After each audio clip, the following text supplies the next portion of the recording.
Tiene la palabra. Gracias, Presidenta. Buenos días a todo el pueblo ecuatoriano. Reconocer el trabajo indudable que ha hecho la Comisión en todo este tiempo y sobre todo aquellos argumentos, aportes que se han recogido luego de la consulta prelegislativa. Quisiera contestar algunas preguntas que aquí se han hecho en el aire, decir qué esperamos de esta ley.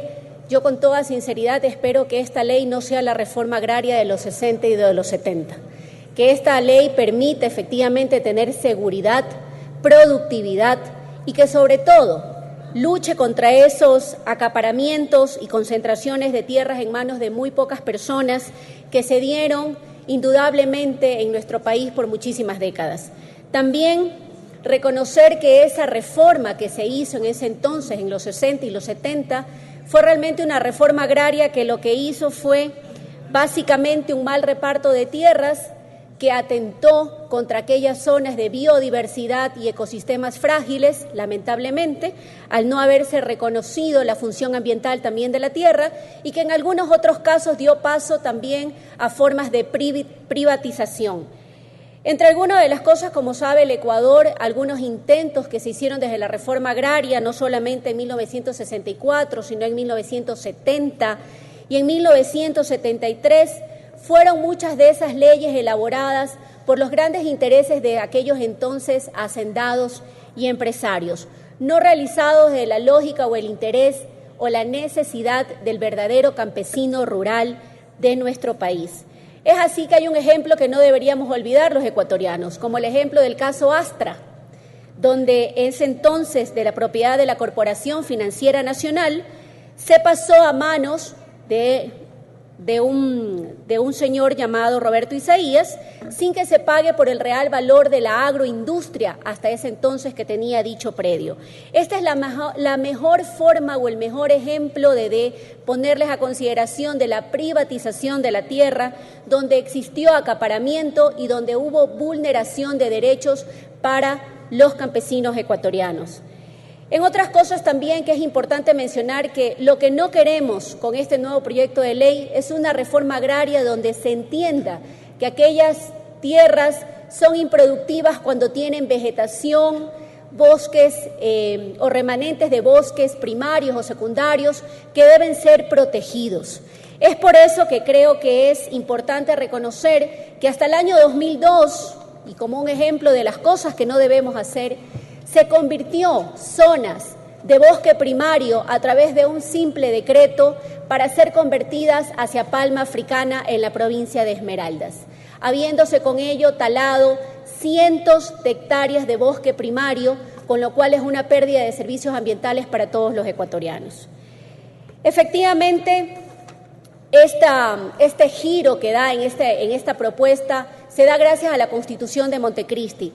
Creo que alguna de las cosas importantes es aquella prohibición de toda forma de concentración de la tierra, la implementación de una moderna política alimentaria, de democratizar los servicios agrarios y, por otro lado, también el derecho de reconocer a las comunidades a conservar la propiedad de la tierra en forma imprescriptible. Pero sin duda alguna, uno de los mayores logros que pudo alcanzar Montecristi fue haber reconocido a la tierra por primera vez una función social y una función ambiental. Y aquí un colega asambleísta mencionó que la función ambiental le parece que su definición está dispersa o no está precisa y dice que ambiental es que se reconozca la fertilidad del suelo. Me parece que eso es un desconocimiento de la materia ambiental. Básicamente, que cumple la función ambiental es que se permita la protección de la biodiversidad que pueden existir no solamente en tierras estatales, sino también en predios y en tierras privadas. Recordemos que algunas de las cosas que debe ser importante dentro de la regulación de la tierra es que nos permita luchar contra el fenómeno denominado cambio climático. Y algunas cifras que debe conocer la ciudadanía. La mayor cantidad de número de emisiones o de gases de efecto invernadero, a pesar de que algunos creen que viene de la industria, no viene de la industria. Viene en algunos casos de las actividades agroindustriales y en otros casos de los cambios de uso de suelo de nuestro país, es decir, de la deforestación.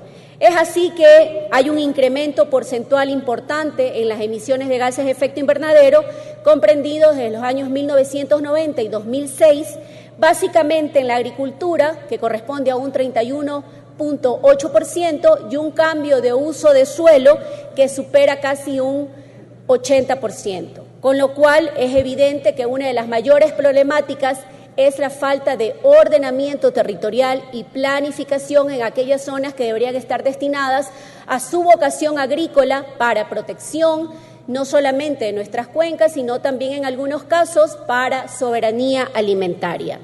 Es por eso que tenemos algunas preocupaciones en el caso de las ciudades cuando crecen y amplían sus límites urbanos hacia zonas que son de vocación agrícola.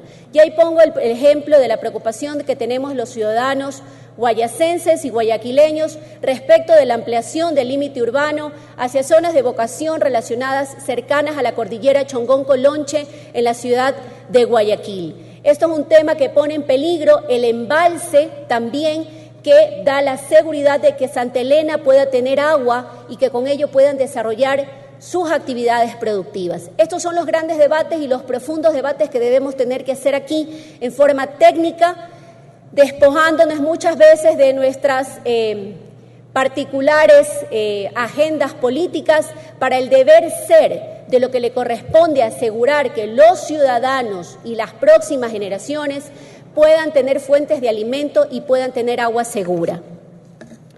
Creo que otro de los temas también que trae la reflexión en torno a las competencias municipales es qué pasa con aquellas políticas de áreas verdes. Áreas verdes hoy que en mi ciudad, en la ciudad de Guayaquil, están pues muy discutidas y ha generado un movimiento activista importante por parte de los ciudadanos en torno a la posibilidad de reimplantar árboles tan antiguos como los amanes, como los guayacanes o como las acacias, generan una preocupación en torno a que las ciudades deben tener políticas serias de áreas verdes, políticas que vayan a reducir o a mitigar, que es el término adecuado, las altas temperaturas de las ciudades, y más aún cuando estamos hablando de ciudades que estamos a nivel del mar, que debemos también al mismo tiempo concentrar ciertos tipos de especies que permitan albergar biodiversidad. No solamente se debe pensar que las áreas verdes son espacios de parques con palmeras o de recreación.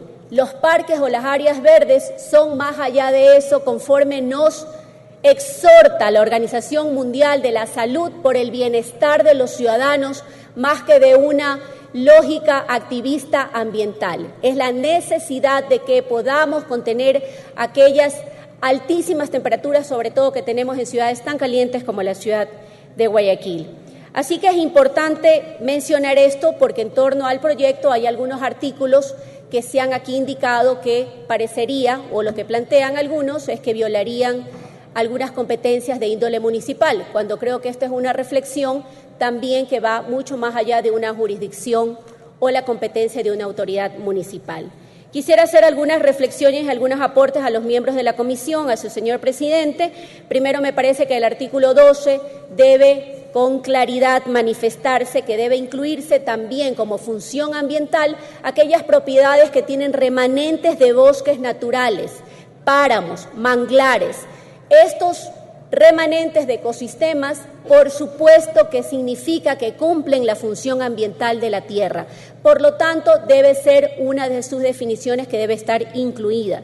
En el caso del 10% de la reforestación hacia tierras productivas para ser destinadas a bosque primario o secundario, quizás mi planteamiento desde la lógica ambiental es que realmente eso es una quimera.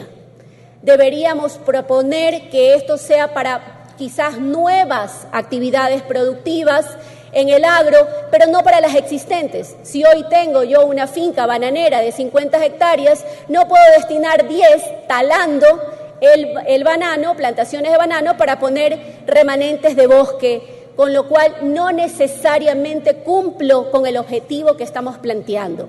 Yo sugeriría o que bien se elimine esta redacción o se plantee que sea para nuevas actividades productivas en el agro y no para las existentes. Por otro lado, es necesario manifestar que en el caso del artículo 13 Las actividades productivas agrarias ya existentes en ecosistemas frágiles no deberían estar obligados a todo el aparataje burocrático de la emisión de un plan de manejo, sino que se emitan o se cumplan directrices o parámetros que vengan emitidas desde la autoridad ambiental.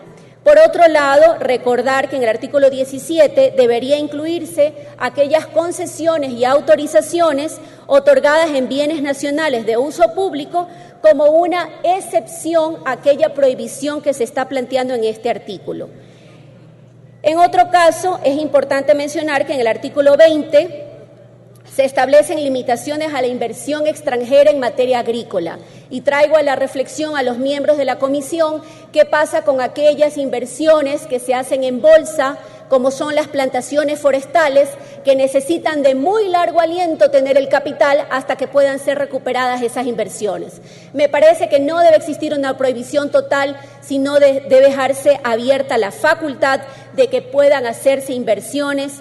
Inclusive en este caso no dejarlas como una prohibición, sino como quizás una facultad, que no se permita impedir inversiones en este sentido, sobre todo cuando estamos hablando de plantaciones forestales.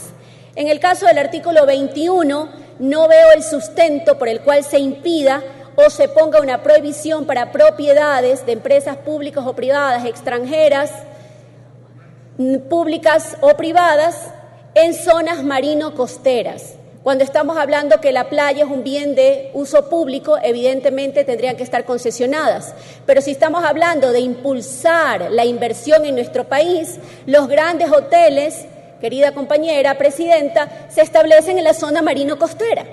Evidentemente lo que no puede ir es en detrimento de zonas de manglar, como pasó en algún momento con aquellas inversiones que se hicieron de camaroneras en el Golfo de Guayaquil.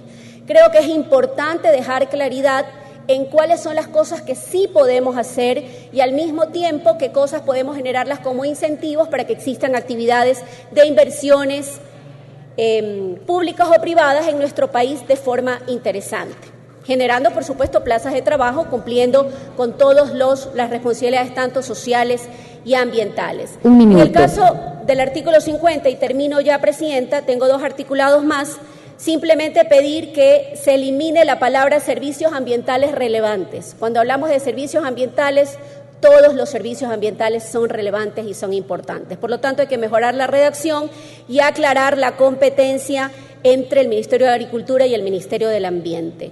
Sobre la disposición transitoria que disponga la revisión de licencias forestales otorgadas por el Ministerio del Ambiente, en base a declaraciones juramentadas, decir que ahí se necesita la justificación de la tenencia y la propiedad de la tierra, porque los usuarios deberán regularizar su situación de conformidad con la ley y por lo tanto no deberían revertirse esas autorizaciones forestales que se han dado en dichas zonas, porque se cumplió un requisito que antes era exigido por la ley.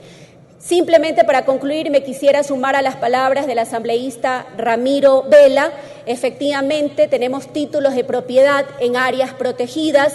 No debería ser una limitación para la propiedad, pero sí debería tener en consideración que la transferencia a otra persona arrastraría aquellos parámetros de índole ambiental a lo que están obligados a cumplir dentro de esa propiedad. Pero ciertamente las declaratorias o los títulos de propiedad fueron antes a las declaratorias de áreas protegidas. Así que creo que es importante reconocerle ese derecho a los ciudadanos.